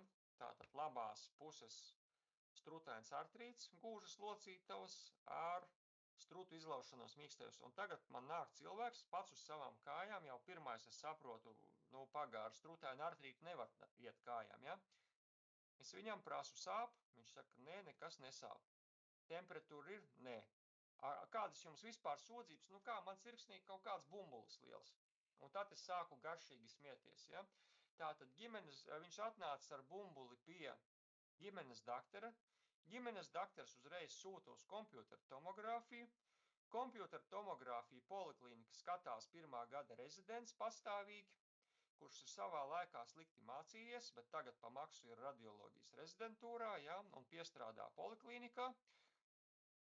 Un viņš par tādu trūci vispār neko nezina. Viņš nav mācījies vai slikti mācījies. Nu, tad viņš tur redz kaut ko. Ja? Viņš tur redz, ka kaut kāds veidojums ir cirksnī, un tad viņš sāk funktierēt. Nu, kas tur varētu būt? Abscess, ok. No kurienes? Nu, kas tur? Nu, gūžas locītava. Nu, tā es arī rakstīšu. Ja? Strutains artrīts ar strutu izlaušanos mīkstajos audos. Ja? Nu, anekdoti. Tātad cilvēkam pirmkārt nevajadzīgi veikta kompjūtera tomogrāfija un diagnoze galīgi šķērsām. Ja? Principā pareizā taktika būtu bijusi, ja ģimenes daktars pa taisno būtu aizsūtījis pie ķirurga, kur ķirurgs jau tikai paskatoties būtu pateicis, ka tā ir liela irreponibla cirkšņa trūce. Ir saprotams, ja? Tāpēc faktiski šeit vienmēr ķirurga pirksts fizikālā izmeklēšana būs visefektīvākā. Nu, šeit faktiski ļoti reti, kad izņēmums ir jauni vīrieši, kad Drīkst jautājumu. Jā. Tad pie tās digitālas izmeklēšanas tad veic griezumu un tad es vienkārši nesaprotu. Es jums rādīšu nodarbībās, kā to veic. Ja? Paņem ādiņu, iebrauc zem ādiņas, atrod, kur ir simfīze, tad vieta, kur ir cirkšņa, atrod ar pirkstu satausta zemādā. Ja? Es parādīšu, kā to izmeklēt. Nē, tā ir fizikālā izmeklēšana. Ar jūsu rokām, nu, protams, jūs cimdus uzvelkat, ja? Jo tur jau, intīmā zona nebūtu īsti zolīti bez cimdiem grābstīties, ja? Jā, Lūk tā. Un kāpēc izņēmums jauniem vīriešiem? Tāpēc, ka reizēm jauniem vīriešiem var kombinēties ar nenoslīdējušu sēklinieku, jeb kriptorhismu. Tādi gadījumi ir bija, kad ķirurgs ir ļoti pārliecināts par sevi, ienāk slimnieks, kas traucē, jauns vīrietis saka, bumbulis cirksnī, novelc bikses, bumbuli redz, jā, cirkšņa trūce, pieraksta uz operāciju, un operācijas laikā viņam ir pārsteigums, cirksnī viņš atrod sēklinieku. Ļoti vienkārši. Vajag arī skrotumu pataustīt, vai sēklinieki tur ir vai nav. Tas ir svarīgi, ja? Jauniem vīriešiem es to vienmēr, citreiz jau redz tos sēkliniekus, bet ir tā, ka neredz tos sēkliniekus, tad ir jāpataust. Pirmkārt, lai nepalaistu garām kriptorhismu, lai nav pārsteiguma operācijas laikā. Otrs, ja kriptorhismas ir, viņš ir jādokumentē. Lai nebūtu tā, ka cilvēks pēc operācijas sniegs tiesā un teiks, ka ķirurgs man ir sačakarējis sēklinieku, ka man tagad tur nav vairs sēklinieka, vai tas sēklinieks ir kā zirnītis. Ja? Jo kriptorhismas ļoti bieži ir atrofisks sēklinieks, kad viņš ir zirnīša lielumā. Un jauns vīrietis sniedz sūdzību, tā var būt ķirurgiska komplikācija, ja? Pie išēmiska orhīta. Bet man ir ļoti svarīgi pierādīt, ka viņam tas sēklinieks kā zirnītis jau bija pirms manas operācijas, lai viņš nesūdzētos, ka pēc manas operācijas viņam tagad ir problēmas ar sēklinieku, ja? un fertīlo funkciju. Ja? Tāpēc jauniem vīriešiem nepietiek tikai paskatīties pa gabalu, bet ir arī jāpatausta sēklinieka maisiņš, vai tur abās pusēs ir sēklinieki. Atslodzē daži eponīmi. Es jau teicu eponīms, kad kaut kas tiek nosaukts kaut kā vārdā. Tātad, kāpēc tie eponīmi ir svarīgi? Tāpēc, ka jūs viegli par šīm trūcēm visu internetē varat atrakst. Ja jūs ieguglojat Garengot hornija vai amiants hornija, jums uzreiz parādās literatūra. Tātad amianta trūce, aklās zarnas piedēklis, ingvinālās trūces maisā. Ir tādi gadījumi, ja? Garengota trūce, kad aklās zarnas piedēklis ir femorālās trūces maisā, ja? Un ja jūs redzat diagnozi Garengota trūce, jūs saprotiet, ka cilvēkam ir femorālā trūce, kur maisā ir bijis aklās zarnas piedēklis. Šī ir klasiska aina. Šeit sēklinieki ir redzami, vai vajag taustīt sēkliniekus? Vajag. Vajag, bet principā šis ir tas stāsts, ka tie sēklinieki ir redzami, ja? Bet tipiskais stāsts cilvēks sūdzās apmēram par dūres lieluma, zos soles lielumu vai vistas soles lieluma veidojumu kādā no cirkšņiem, ja? Kādā no cirkšņiem, uz kura uzspiežot šis veidojums izzūd, ja? Tad šī ir klasiskā cirkšņa trūce un diagnoze skan arī ļoti īsi. Labā cirkšņa trūce. Tātad, formulējot diagnozi, nevajag norādīt to, kā nav. Nevajag nevajag rakstīt, ka viņa ir nekomplicēta, ka viņa ir reponibla un tā tālāk. Ja? Ir jāraksta tikai tas, kas ir. Un tātad, ja diagnoze redz labā cirkšņa trūce, tad jebkurš ķirurgs saprot, ka viņa nav pārāk liela, jo tur par lielumu nekas nav minēts.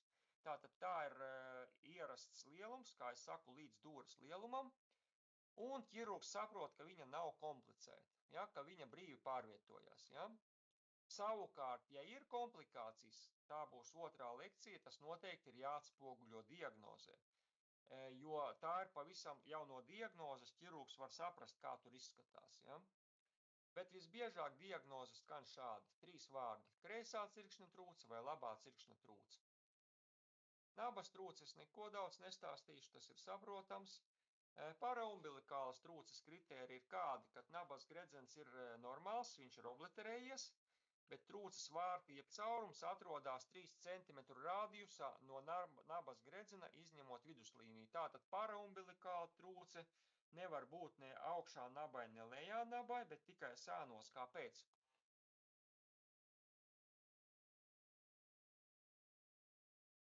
Ja augšā vai lejā? Jā, nu lūdzu, Ilze.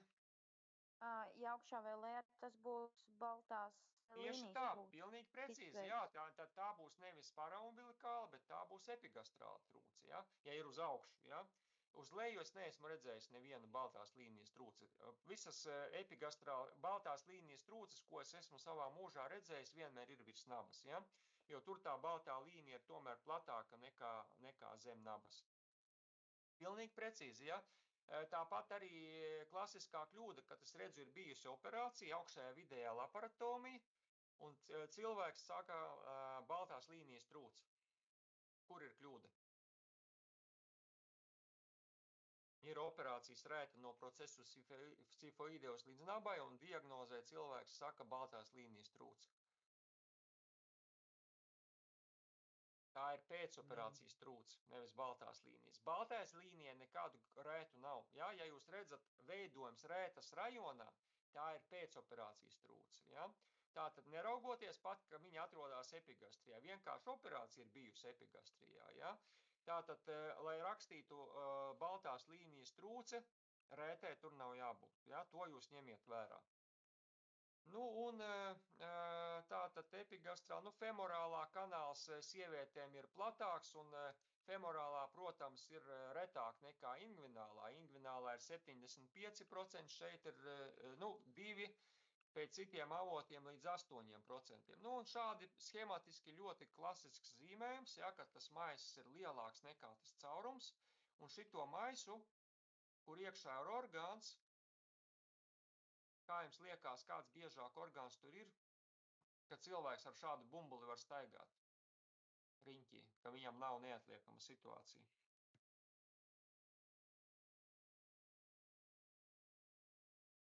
Orgāns, kas nav dobais, omens, ja? Tiešām omens var būt iekšā, cilvēkam ir bumbulis dūris lielumā, tā ir irreponibla femorālā trūce, bet inkarcerācijas nav, ja? Un noreponēt tu viņu nevari, ja, jo tas caurums ir pārāk šaurs. Nu, lumbālās trūces, ja, lumbālās trūces. Šādus cilvēkus jūs redzēsiet bieži, bet cēlonis nebūs lumbālā trūce visbiežāk. Kāda diagnoze būs visbiežāk, ja jūs šādu redzat bumbuli? Lipoma? Absolūti precīzi, jā. 95% tā būs lipoma. Un var iekrist, ja ķirurgs šādu lipomu operē lokāli, un tā izrādās ir trūce. Ja? Un tā izrādās ir trūce, nu tad gan ir ziepes, jo trūce lokālā nevar izoperēt. Ja? Un ja jums ir aizdomas pār trūci, tad ir jāveic kompjūtera tomogrāfija, ne sonogrāfija, jo parasti tie vārti arī ir ļoti šauri, biežāk tie ir retroperitoneālie taukaudi, un sonoskopists rakstīs, ka tā ir lipoma, neraugoties, ka tā ir trūce. Tāpēc, ja jums ir aizdomas par, kad jums varētu rasties aizdomas par trūci? Nevis lipomu. Ļoti vienkārši, kad šis veidojums... ierobežojumi?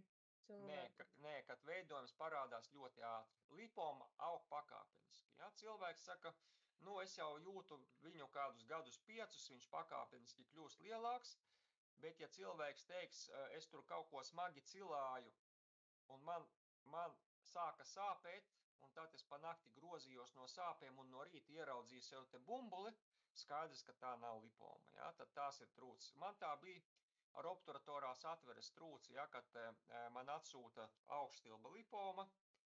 Jā, es paskatos sonogrāfiju veikta, arī raksta lipoma, es viņu tagad pierakstu un vienkārši, kā es saku, bābiskas intereses dēļ viņam pajautāju, no cik ilgi tā lipoma tur jau ir.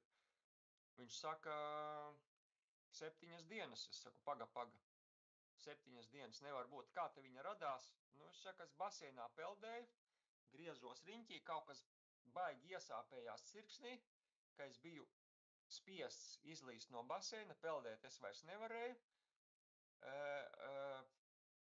Braucu mājās, sāpēja, tad sāpes mazākas un man kaut kāds veidojums tur parādījās. Tātad es uzreiz saprotu, ka tā nav lipoma, tā ir obturatorās atveres trūce. Ja? Aizsūtīju uz kompjūteru tomogrāfiju, jā, tiešām obturatorās atveres trūce, bet uz operāciju viņš neatnāca. Tā ka es nezinu, kāds ir viņa turpmākais liktenis. Tātad, ja šis te bumbulis pēkšņi parādās nakts laikā, nu, lipoma nevar parādīties nakts laikā, kā parasti. Ja? Tad, protams, veiciet pirms operācijas kompjūteru tomogrāfiju.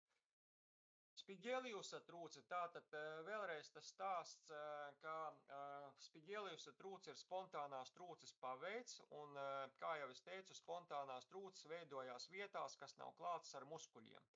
Un arī spigeliusa trūce veidojās tādā vietā, kas nav klāta ar muskuļiem, un šeit jāatcerās, ka muskuļi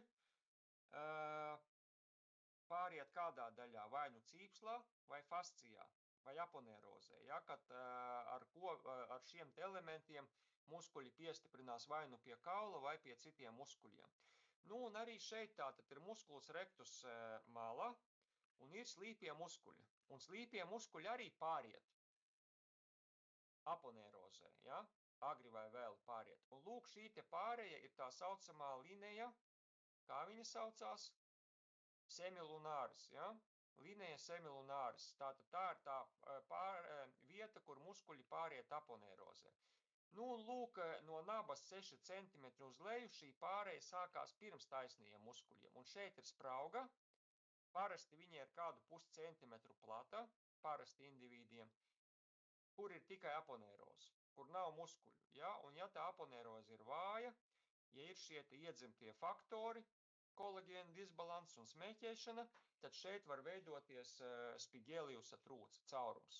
Ir saprotams, tā saucamā spigeliusa trūces josta, un spigeliusa trūce var būt apusēja. Jā, var būt apusēja. Un spigeliusa trūci diagnosticēt ir diezgan grūti. Faktiski kompjūtera tomogrāfija viņu redz perfekti, jā, perfekti, bet spigeliusa trūce ir viena īpatnība. Viņa ir asimptomātiska, kamēr neiesprūst. Kāpēc? Jūs redziet, ka trūces maisis lokalizējās sienā. Jā, tātad nevis zemādā, bet sienā, un tāpēc viņa īsti nav neredzama, ne palpējama, īpaši, ja ir adipos cilvēks. Ja? Un tātad lokalizējās starp aponeirozēm, starp muskuļiem, sienā. Un bieži labās puses iesprūdusi spigeliusa trūce simulē akūtu apendicītu. Ja? Ir stipras sāpes ileocekālā rajonā, un operācijas laikā konstatē, pareizāk sakot, universitātes klīnikā kompjūtera tomogrāfijā konstatē, ka tas ir nevis apendicīts, bet spigeliusa trūce. Ja tas ir 5%, kad viņa ir zemādā, bumbulis redzams un palpējams, tad var simulēt paraumbilikālu trūci. Kāpēc? Tāpēc, ja te tā schēma varbūt nav tik sekmīga, bet ja lokalizējās šeit, augšējā stūrī, tad ir ļoti tuvu pie nabas. Es esmu redzējis vienu gadījumu, kad ķirurgs ir operējis nabas trūci, un cilvēks saka, man bumbulis kā bija, tā ir. Ķirurgs ir domājis, ka ir nabas trūci, ir izoperējis nabu un nav pamanījis spigeliusa trūci. Otrs, ja viņa ir zemu lokalizēta, viņa var simulēt cirkšņa trūci. Man tā ir bijis, ja, kad atnāk jauns vīrietis, bumbulis cirksnī, un es tagad izmeklēju digitāli, un cirkšņa kanāls atveri ir normāli. Vārti ir drusku augstāk, ja, un tā ir spigeliusa trūce. To es operācijas laikā tad arī pierādīju. Nu, lūk, iegurņa trūces es neko daudz nestāstīšu, viņas ir retas, te ir diezgan daudz arī uzrakstīts. Pēcoperācija trūces es jau stāstīju, te ir tie lielumi uzrakstīti, tad pašā noslēgumā nedaudz pār diafragmas barības vada atveres trūci. Tātad tā ir visbiežāk, 98% gadījumu, un no šiem te arī var būt kombinēta, varbūt 2 caurumi, ja? Un slīdošā pret paraezofagiālo ir 10-1. Tātad biežāk būs slīdošā. Nu, un kāpēc rodās slīdošā trūce? Tātad varbūt es pārēju uz šo te bildi. Tātad normā mums ir kas? Diafragma un kuņģa fundus vienmēr atrodas zem diafragmas. Un starp barības vadu un kuņģa fundusu ir šaurs leņķis, tā saucamais hisa leņķis. Kāda ir nozīme šim hisa leņķim? Novērst gastroezofagiālu atvilni, ja? Un plus barības vadu fiksē saites. Nu, un diafragmālās trūces galvenais cēlonis ir šis te kolagēna vājums. Kolagēnas vājums, saites ir vājas, saites plīst, un tagad te ir brīvs. Ja? Un ja tagad cilvēkam vēl ir sekundārie faktori, tas, ko es teicu, pieaug intraabdominālais spiediens dēļ adipozitātes, dēļ smaga fiziska darba, dēļ aizcietējumiem, vai cilvēkam patīk vakarā ļoti daudz paēst un apēst spaini, ja, ka kuņģis ir līdz nabai, tad, protams, šis te kuņģis tagad tiek spiests kur? Iekšā videnē. Izjūg hisa leņķis un pirmā pazīme dedzināšana sākās. Ja? Nevis sāpes, bet sākās dedzināšana. Ja? Tātad dedzināšana var būt pirmā diafragmālās trūces pazīme. Ja? Nu, un, protams, slīdošas trūces var būt arī tik lielas, ka tur viss kuņģis var lokalizēties videnē. Savukārt pie paraezofagiālās trūces ir pavisam cits stāsts. Cilvēkam ar ģenētiku viss ir kārtībā, kolagēns normāls, saites strādā, bet viņam ir iedzimti plata šī te atvere, kur barības vads pāriet vēdera dobumā. Un, protams, ja tā atvere ir tik plata, ka tur vietas pietiek ne tikai barības vadam, bet vēl kaut kam, tad, protams, tas kaut kas ir tas, kas atrodas vistuvāk. Parasti kuņģa fundus, un viņš tagad spiežās iekšā, un paraezofagiālā noteikti ir jāoperē. Nevis noteikti, bet parasti ir jāoperē. Kāpēc? Tāpēc, ka var iesprūst. Slīdošās nesprūst, ja? Bet paraezofagiālā var iesprūst. Tātad slīdošās trūces parasti neoperē, paraezofagiālās operē. Un tā kā slīdošo trūču ir ļoti daudz, mēs šos cilvēkus ārstējam ar protonu sūkņa inhibitoriem. Nu, simptomi man jums nav jāstāsta. Es ceru, ka šie visi simptomi jums ir saprotami. Kādas var būt konsekvences atvilnim? Tas gan ir ķirurģiskas problēmas, tātad atvilnis var izraisīt sākumā ezofagītu, ezofagīts var pāriet čūlā, čūla var sākt asiņot, ja čūla sarētojās, atkal atverās, atkal sarētojās, atkal atverās, var veidoties striktūras, čūla var perforēt, tad ir mediastinīts, čūla epitēlijs var malformēties no kāda uz kādu. Pēdējais jautājums par šo lekciju jums. Bareta, es pieļauju, ka propedētikā jums droši vien, ka bija par to runāts. Ja nebija, tad sakiet. Metaplāzija, ja, pāriet. Plakanais epitēlijs cilindriskajā, un to endoskopijā redz kā sarkanu pleķi. Un tiek uzskatīts, ka Bareta vads varētu būt pirmsvēža stāvoklis, bet tas risks audzējiem ir ļoti zems, tur pāris procenti. Nu, un pēdējais, protams, ir adenokarcinoma. Nu, pārējie ir retāk, laiks jau ir iztērēts, bet tie pārējie slaidi tādi ir diezgan arī, man liekas, saprotami. Vai ir kādi jautājumi? Jo mums tūlīt nelielas pārtraukums, un mēs atkal turpināsim, vai ne? Un jūs droši vien arī gribat aiziet, izkustināt kājas,